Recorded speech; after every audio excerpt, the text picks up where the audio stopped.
maka cikakke ya tsare shi rabbana ke wata ke kyau abin zara shigar ka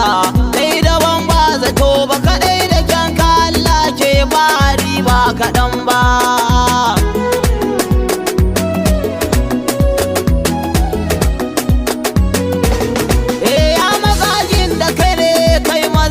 da mata ta na ka bani dama na isar ka ga naka yanzu ga dabi'in ta shigar ka ce tsarkake ta na yi domin ga na isar da baka bayyana ba ƙara mamakon girma ga shi ba kaɗan ba wato salatin da dai kake ta mai baka gazawa ta da alai da dukka sahabu ban bar guda ba masu zansa da so ba so irin namu ne ba